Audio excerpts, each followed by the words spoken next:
First మనం ఎవరితో మొదలు పెడదాం? మామూలుగా అయితే గెస్ట్‌లతో మాట్లాడిచ్చేద్దాం అని అనుకున్నాను. కానీ బిఫోర్ దట్ లిరిసిస్ట్‌తో స్టార్ట్ చేద్దాం అనుకున్నాను. సురేష్ గారు రండి.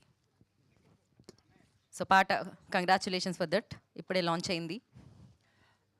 హాయ్ అండి, అందరికీ నమస్కారం. నీలోఫర్ కేఫ్ అధినేత బాబురావు గారికి, సజ్జనర్ సార్ గారికి, కిమ్స్ ఎండి గారికి నా నమస్కారాలు.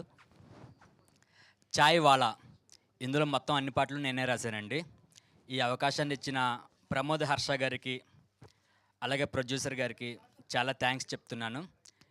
ఇటువంటి సినిమాకి మంచి మ్యూజిక్ అవసరం. అంత మంచి మ్యూజిక్ ఇచ్చిన ప్రశాంత్ ఆర్ విహార్ గారికి నా థ్యాంక్స్ చెప్పుకుంటున్నానండి. ఏ సినిమాకైనా కూడా అన్ని పాటలు రాసే అవకాశం వస్తే చాలా ధన్యుడిగా ఫీల్ అవ్వచ్చు. సో ఆ హ్యాపీనెస్ నేను ఫీల్ అవుతున్నానండి. ఇందులో చాయ్ అనే పదం ఉన్న ప్రతి మనిషి కూడా ఆ పదం లేకుండా డే అనేది ఎండ్ అవ్వదు. సో అటువంటి సినిమాకి చాయ్ వాలా అనే టైటిల్ పెట్టారు. ఈ సినిమాలో రాజీవ్ కనకాల గారు ఎరగదీశారు, కసిరెడ్డి గారు ఎరగదీశారు, అలాగే హీరో గారు కూడా కుమ్మేశారు.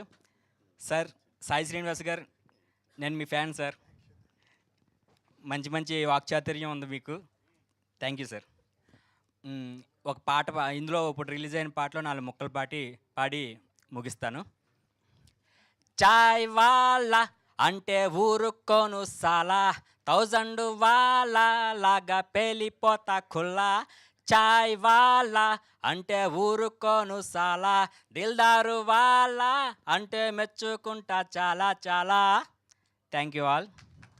Thank you Suresh garu. Thank you so much and wish you good luck. And ఎక్కువ సమయాన్ని తీసుకోకూడదు కాబట్టి డెఫినెట్గా చాలామంది హీరోస్ని కలుస్తూ ఉంటాం. కానీ రియల్ లైఫ్ హీరో మీరు. So CP